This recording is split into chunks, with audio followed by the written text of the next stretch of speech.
and Emily Hale. We shared about a time where 11 volunteers from our church went with New Jerusalem Missionary Baptist Church in Salina, and we helped deliver meals in low-income areas in North Salina and prayed for people as they received these meals. And so we shared a little bit about that experience. And then at the request of Scott Osherman, we looked into 8 Days of Hope as a ministry and possibly encouraging BBC people to attend and go to 8 Days of Hope someday. And then we also talked about better ways to partner with the Salina Rescue Mission that month.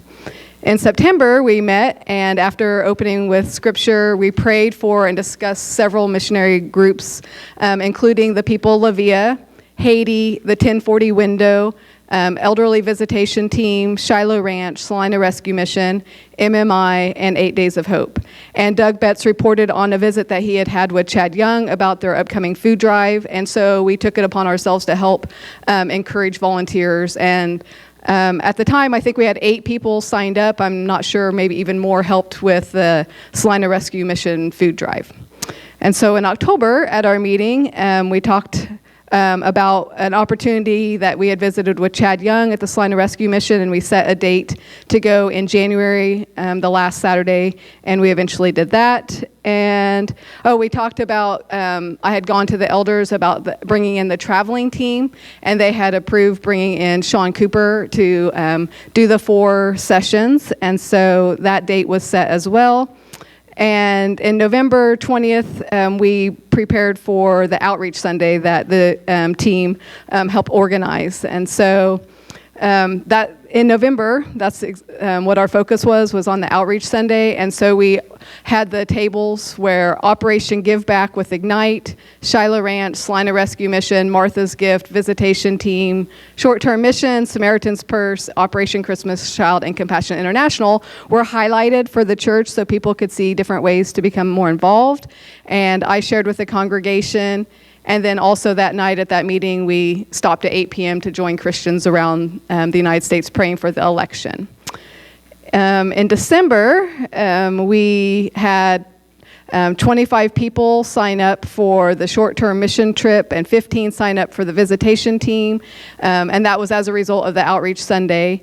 And then we had others sign up for some different projects. And then I shared with the group a concern from Brooke that there was a huge need for volunteers in the Dominican, and some of their projects, they just needed volunteers because they were going to have to cancel some. And so we prayed about that. And then in January, Sean Cooper came from the traveling team. And so he had 4 sessions during church, Sunday school, and afterwards. And we had about 60 people from the church stay to listen to his workshop and to talk a little bit about how to get involved globally, and a big emphasis was on the 1040 window. And then also in January, 4 people from the church went to the Salina Rescue Mission and helped. And then finally in February, we had Becky Yoxel and Mary Wilson. I think they're going to talk about that, but get a little bit more involved with visitation with the residents at the hospital. And we hosted a meeting for those interested in going to the Dominican on a July project. And at this time, we have about 19 people showing interest in serving in the Dominican this summer. So our team, we just meet and pray and try to look for ways to where God is working and where we can come and join in that, and looking for opportunities to just share the gospel wherever that might lead. So.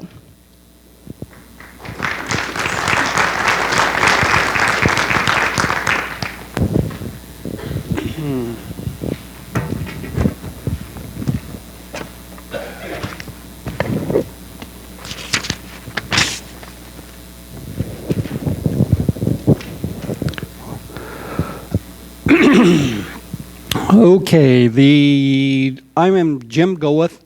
I'm doing the deacons report.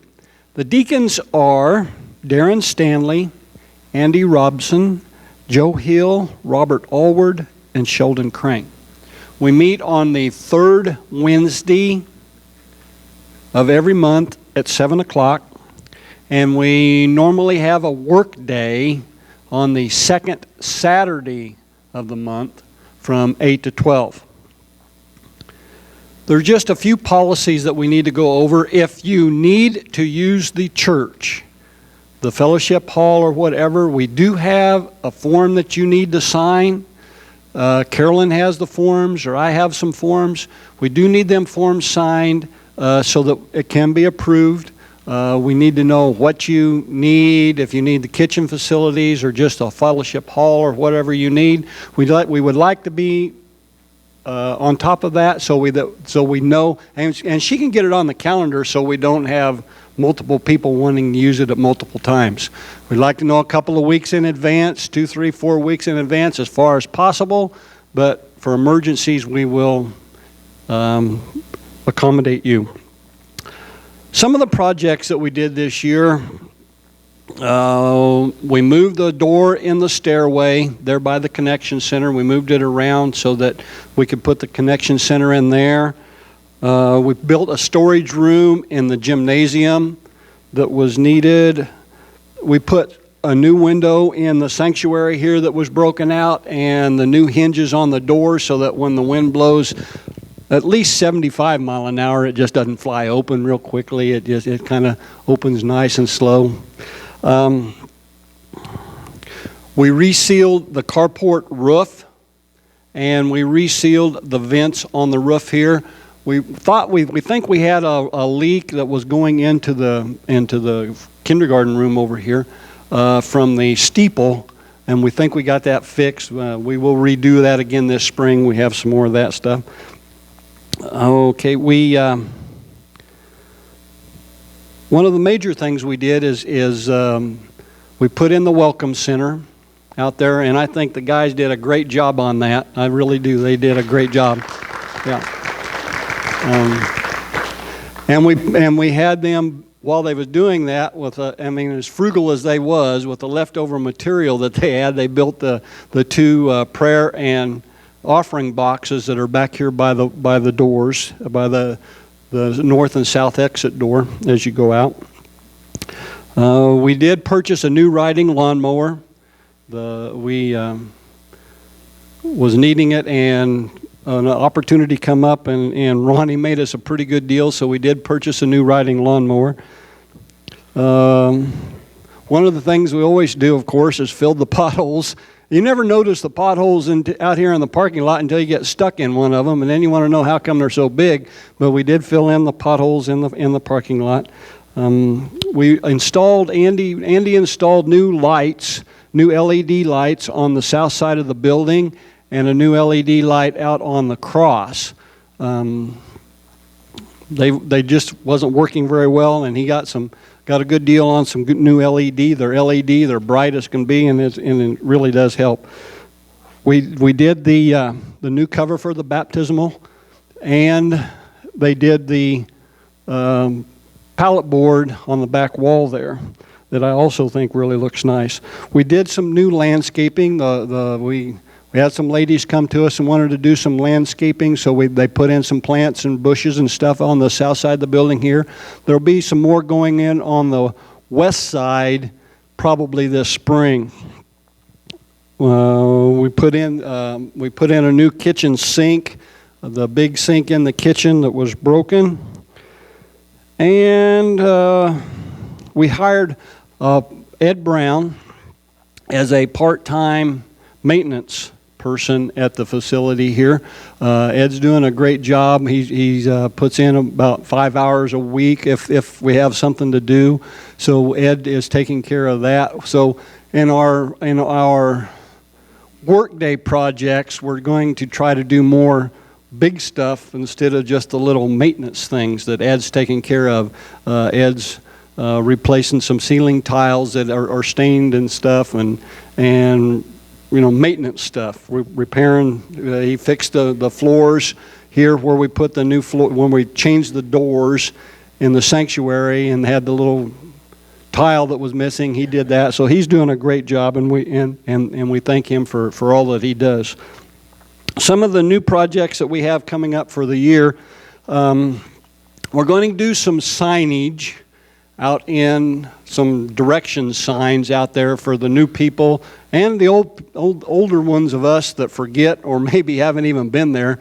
But we will have some signage out there, like where the nursery is and where the gymnasium is and the upstairs and the classrooms and things like that, and then have some new classroom signs made with our logo on them and that stuff.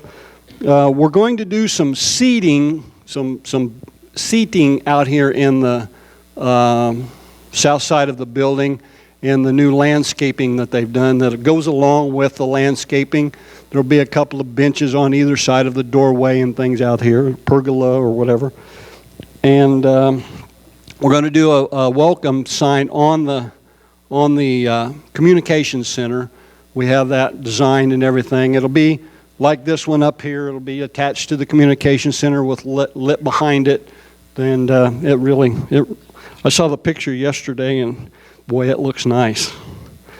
And we would like to put a permanent basketball goal up in the gymnasium and get rid of that monster that we have to work around all the time. So if anybody is looking for a great, movable, adjustable, easy to get along with basketball goal, just get in touch with us and we'll hook you up with one.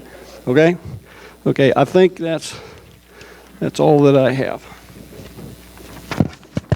Well, if there is anything that you have that you would like for us to look into or do, contact us. I noticed in the thing he even put our telephone number, so I guess you can call us too. So if you have anything that you need, if you have a concern, yes, get in contact with us or get in contact with the elders, and we'll address them.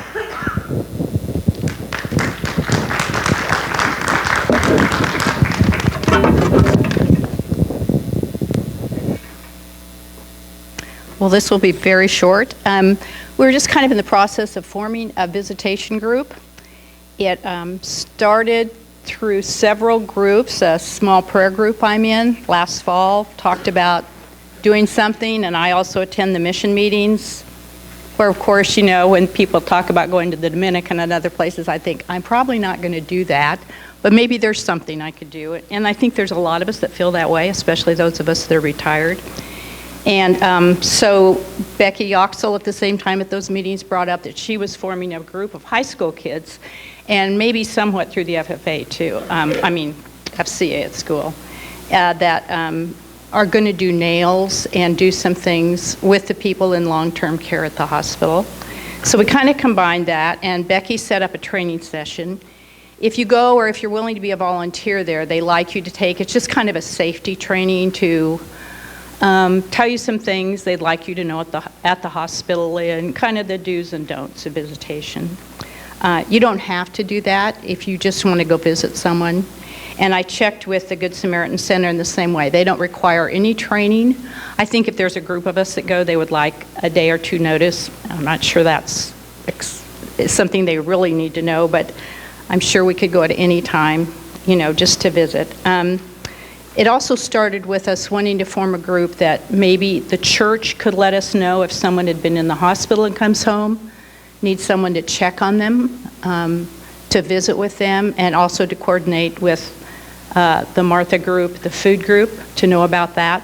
But sometimes we don't know who's been in the hospital, so that's coordination we need through the church.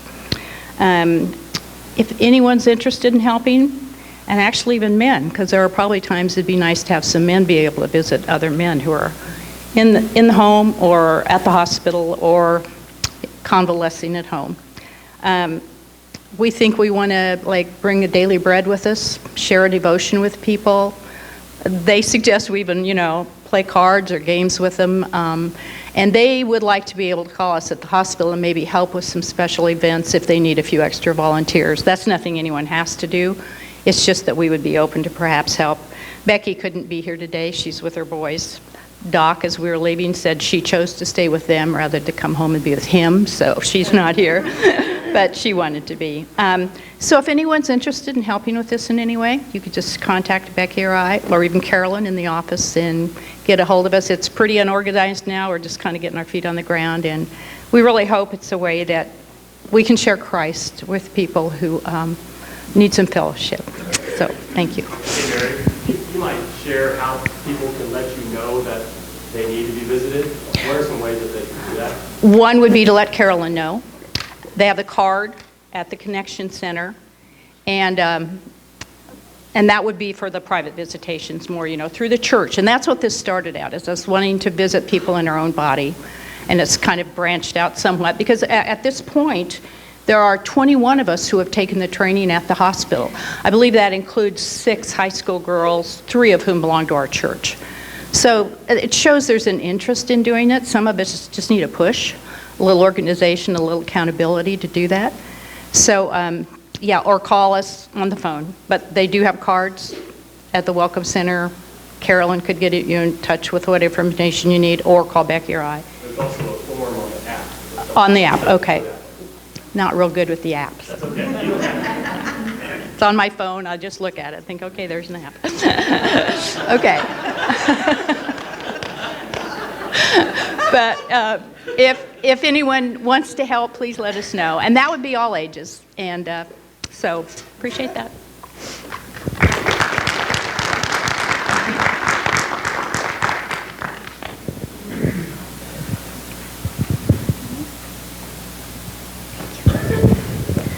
All right, so I'm going to talk to you about the nursery, and these are my notes. So, first of all, I'd like to thank all of our current volunteers. We have, I think, 17 volunteers on the infant side and about 16 volunteers on the toddler side.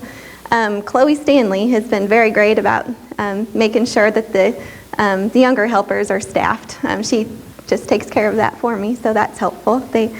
And we're on about an 8-week rotation on the toddler side and about 12 weeks on the infant side. Babies apparently are a little easier to we have more helpers for the infant side. Some weeks we have close to a dozen toddlers, and so 2 people are definitely needed. A lot of times 3 is better. And we have mostly girls now. For a long time on the infant side especially, it was all boys, and now that has changed to all girls pretty much. We have at least 4 new families who have become regular attenders, and they have about 7 children in between them that are infant and toddler age children. So we have really grown recently. And so that leads me to the next thing. Since we are getting new families, and one of the ideas that has been passed around for a while is to have a check-in system. So the parents can drop off their kids, and the parents get a badge that has a number on it, and they fill out a sticky label for their child's back that has the child's name and the corresponding number. And then there's, they're color-coded. The infants have a color, the toddlers have a color, and if you are like myself with a child in both rooms, that's a different color. So it'll just help, peace of mind for the parents as they drop off kids. Most churches have, a check-in system, and then that parent needs to bring back the badge when they pick up their child. It'll also help the volunteers to know the names of the kids. Before you just would have to remember the names of the kids, but this way, the name will be on their back. And their things like diaper bag and all that stuff will be labeled, so you don't have to guess or remember. This hasn't been put into place yet because we need some help running it. So if anybody would like to help run the check-in system, it'll be should be a fairly simple process. Someone would need to be out there from about 10:15 until probably the sermon starts, and just be there and kind of help the parents, let the parents know. And for the regular attenders, it won't take long for them it should go fairly smoothly. The parents just need to fill out a label for their child's back. But the person running the check-in system would also keep a log. As the parents are filling out labels, the check-in person would, write down, keep a log of who is in the rooms. So anyway, we need some help with that. So if anybody is interested in maybe helping with the check-in system, let myself know, or Jo Schamberg. She has graciously agreed to help with the nursery. I've felt for a while that there's some improvements that could be made with the way that things have been done in the nursery, but I haven't been able to implement these changes on my own. And so Jo, we've been meeting a few times, and she helped put with the ideas on how the check-in system should be run, and with some other things as well. We are also going to have a training for our volunteers just to get everybody on the same page. And Jo has agreed to help lead the training. So thank you, Jo. Let's see.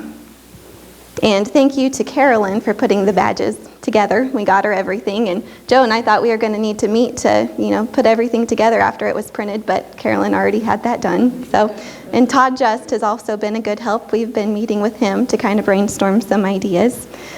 There's also going to be a child information form filled out. Parents will fill that out just once. The first time they check in their child, they'll fill out the form.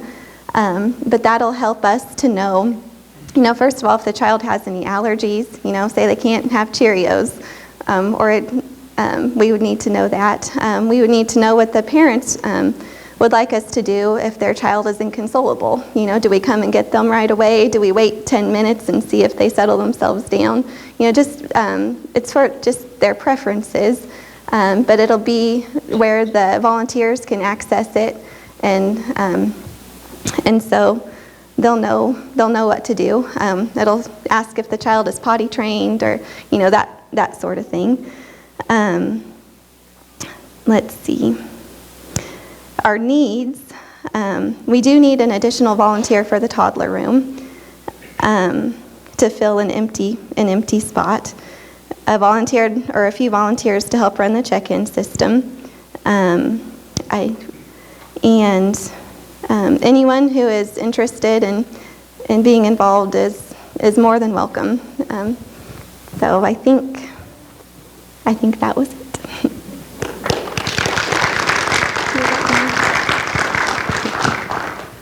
Thank you.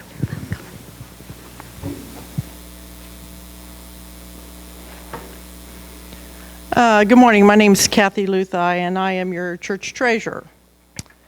In your packet, you should have the financial report, so I won't go into too much detail. There's question and answer, I guess, at the potluck after the second service. So if anybody has questions for me or whatever, you can either ask me at the potluck or ask me later. We began, in 2016, we brought in $390,000 some odd dollars in tithes. And then we have special event tithes that you can see the breakdown there of those things. So our total income was $420,441.81. Out of that, throughout the year, we had regular normal expenses, and the total was $415,624.67. So for 2016, we have a positive ending balance of $4,817.14 to the good. On the back page, you'll see the balances in the different accounts. We have 4 different accounts. We have a general fund, building fund, mission fund, and special fund.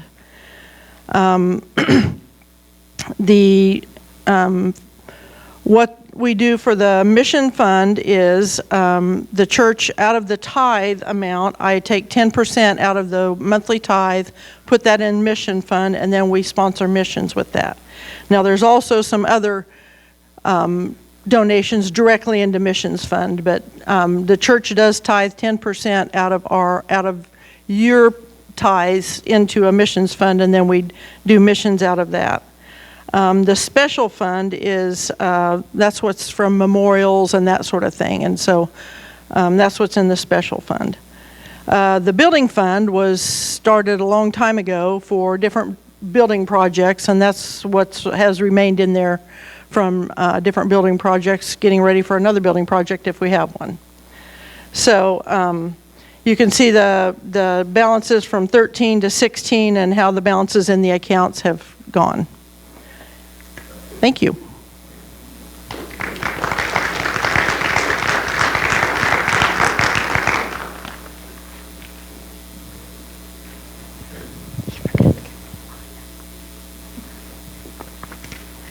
I think I'm next. I'm here to talk about Martha's Gift. It's a food ministry, which we've always had a food ministry, but we're trying to get a little bit organized to encourage women to use their homemaker skills to meet the needs of the body of Christ. And as our body grows and gets larger, it's hard to know all of the needs that are out there, and sometimes we miss the needs. So this ministry outreach is designed to bring meals to families that have had a new baby, perhaps a death in the family, or we'll work closely with the visitation ministry too. If someone's been in the hospital, maybe they can use a few meals for a few days. Or maybe it's just somebody in our body that is in need of some encouragement. To encourage women to use the gifts God has given us, and men too. No way is this ministry designed to interfere with the leading of the Holy Spirit in your individual life when you feel the nudge to go and bring encouragement or a meal or a gift to someone. But communication is the key. And now there's somebody that you can talk to, and that's me. I am the contact person. So if you see the need, please contact us. Or you can fill out the card at the Connection Center for a meal, and they will contact us. We further organized the women that were interested in this.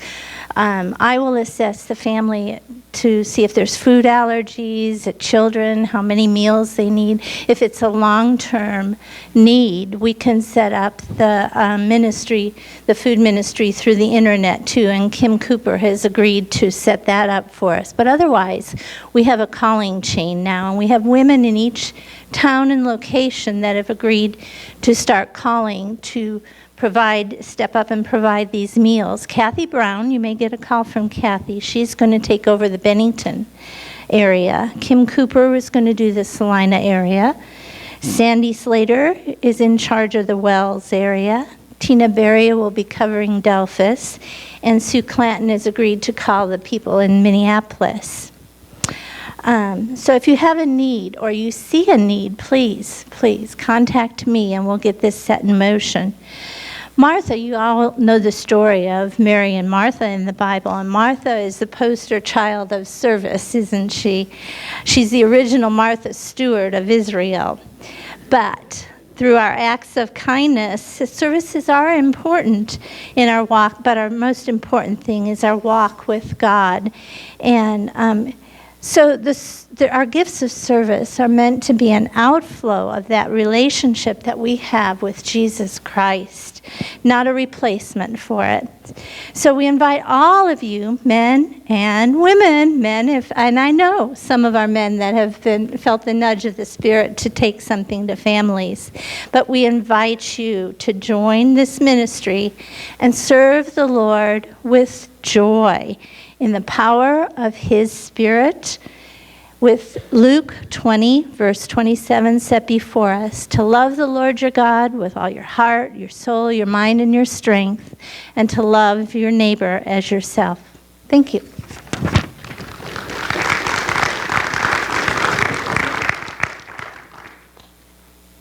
John, I don't want to talk anymore.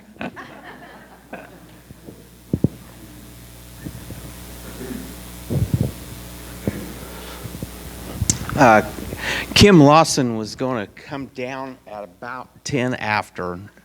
You're here. Good. You're early. Come up here and talk. Good.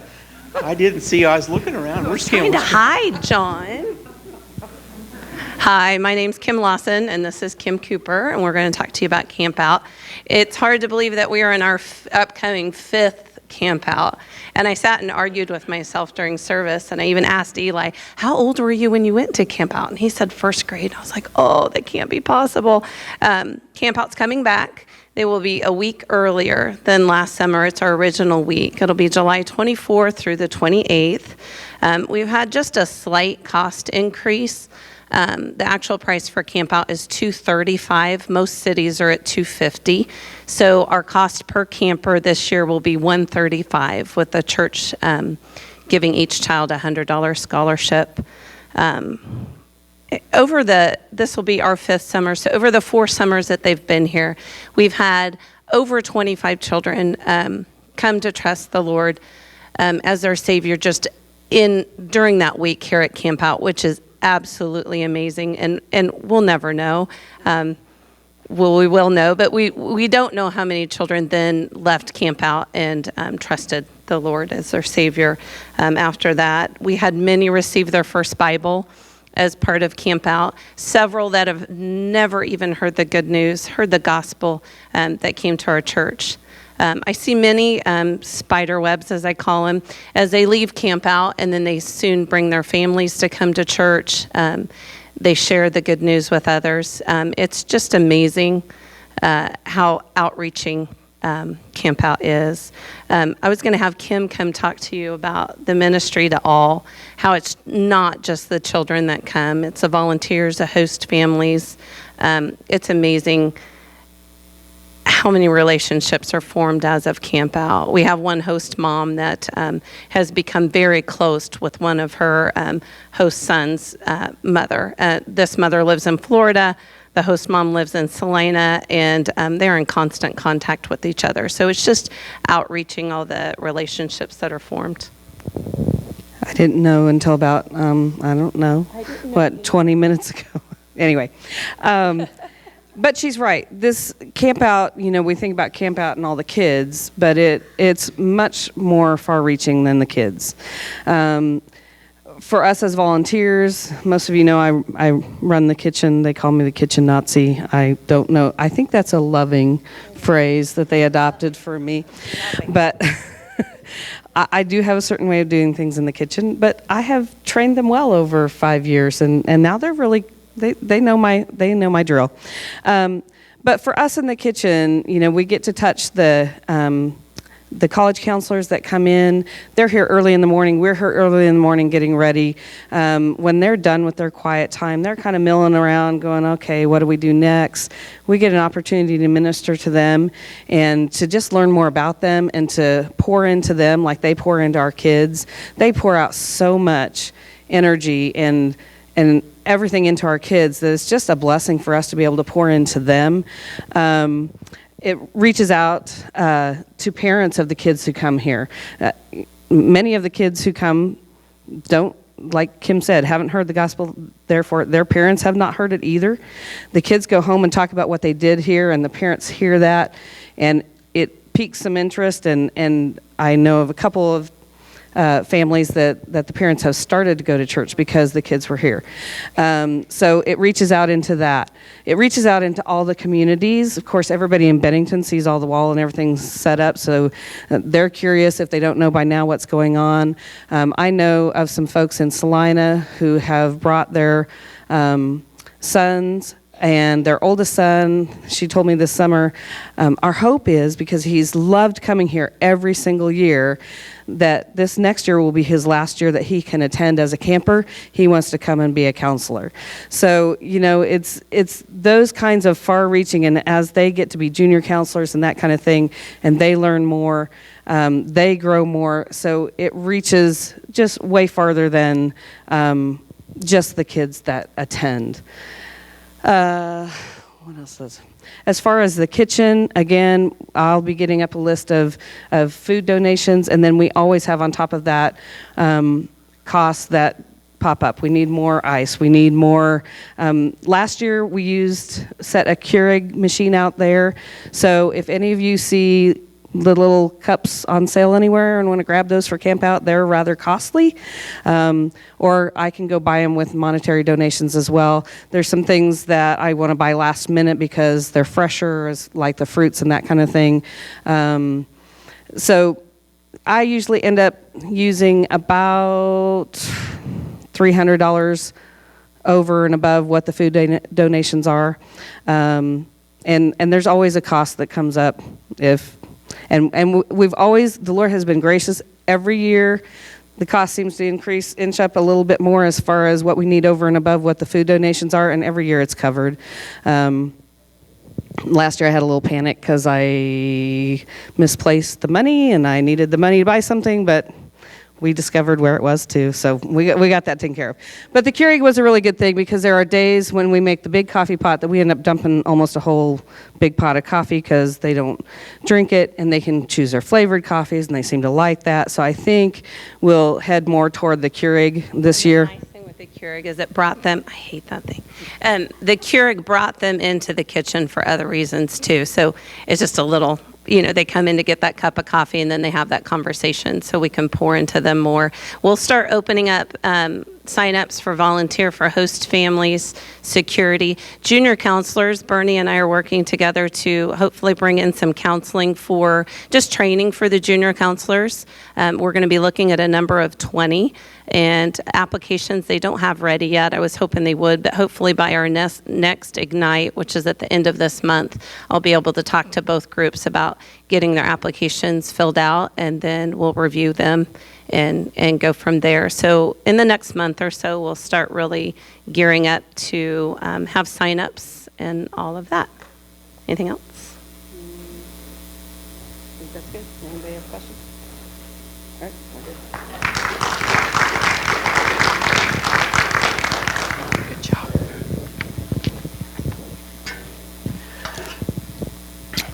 I failed to mention that at this time we won't be taking questions, but after let's say about 12:30, after the second service and after the potluck, we will be taking questions. The elders will be in here, and anybody else that you want to ask a question to, the pastors, you can ask those questions then, and we'll stay as long as we get questions. So just something to think about there. I got just a few other things that I want to visit with you about that maybe wasn't covered this morning. For marriage counseling, of course, Todd and Melissa are doing the Art of Marriage on the 31st of March and April 1st. And so there's a bunch of couples signed up for that already, but if you would like to sign up, you haven't signed up yet, you can do that at the Connection Center.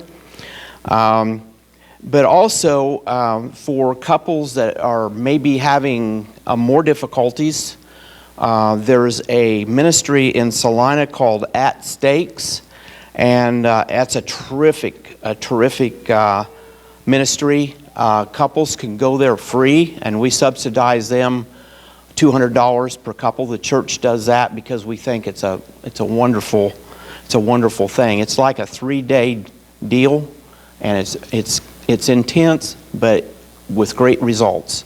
So you might keep that in mind. If you know of a couple, or if you yourself would like to go to that, just let us know, and we'll get you hooked up to that. We have, I want to talk just a little bit about our missionary support to the Africans. Right now we are supporting 14 pastors in Africa. We have sent the pastors themselves about $11,000 over the last year.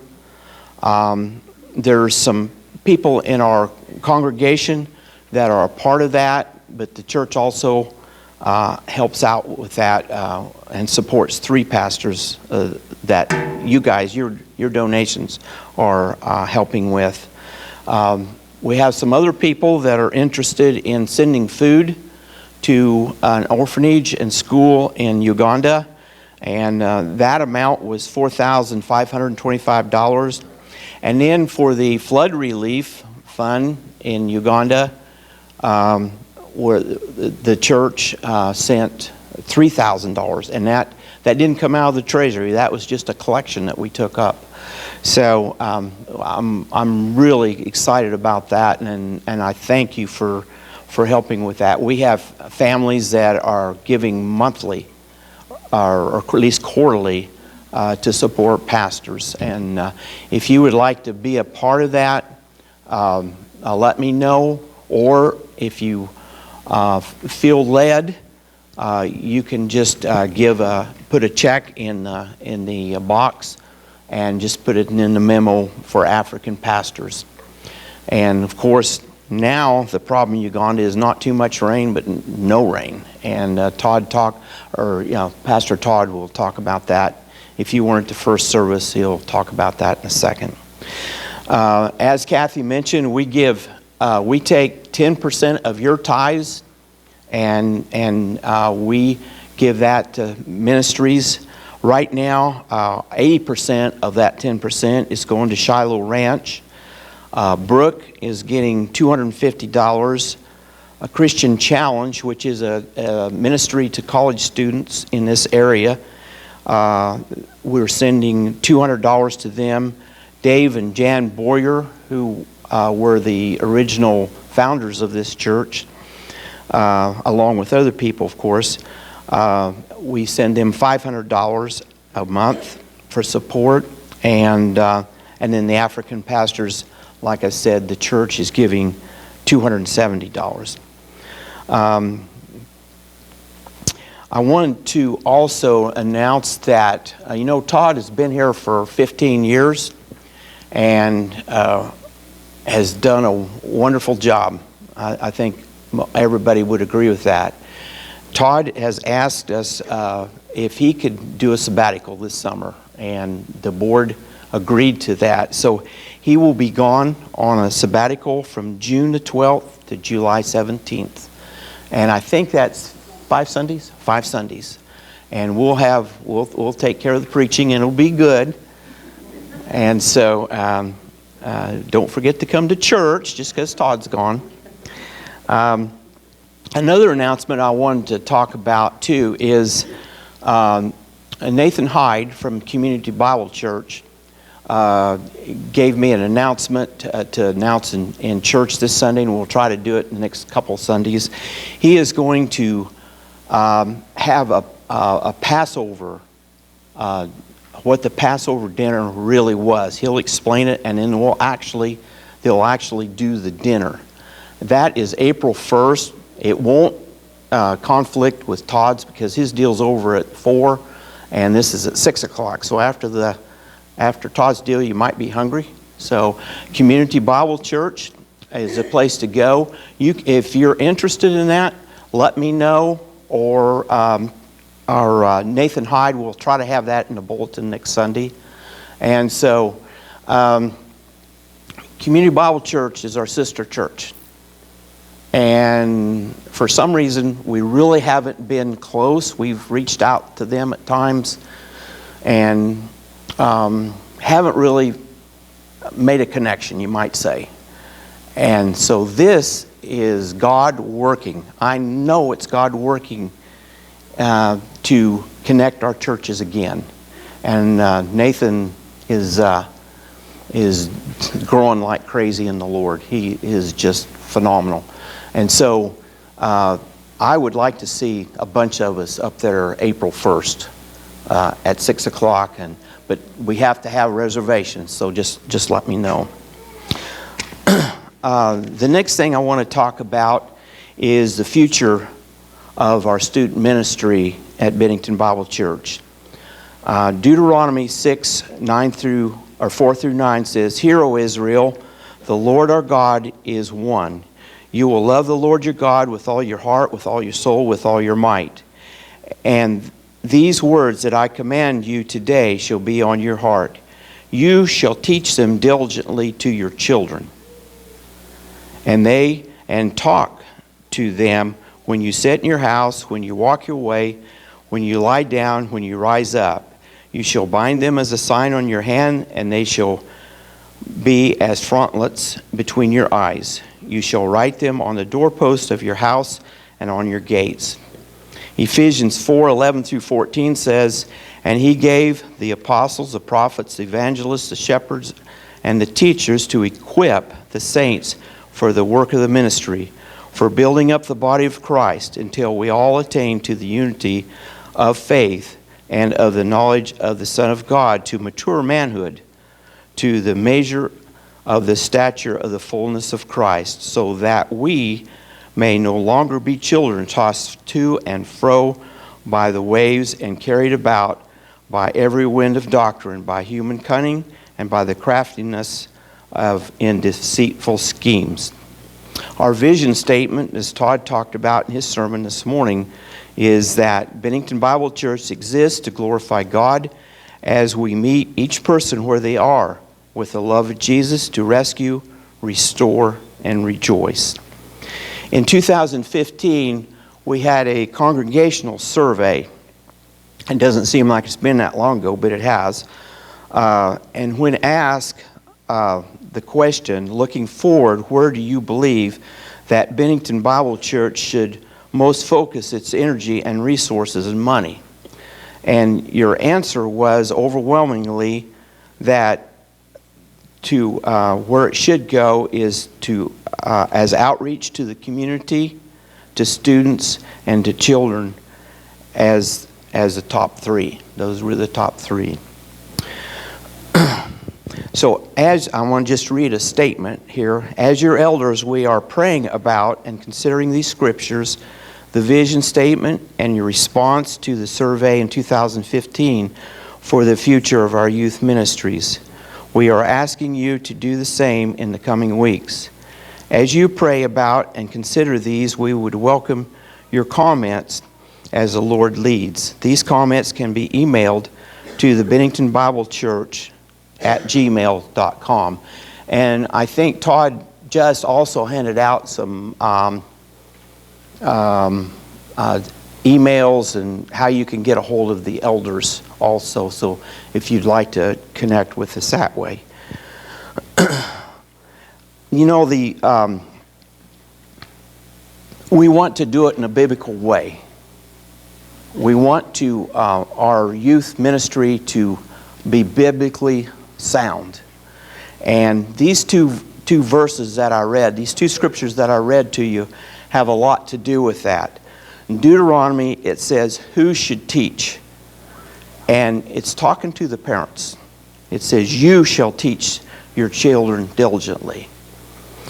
The second one is why.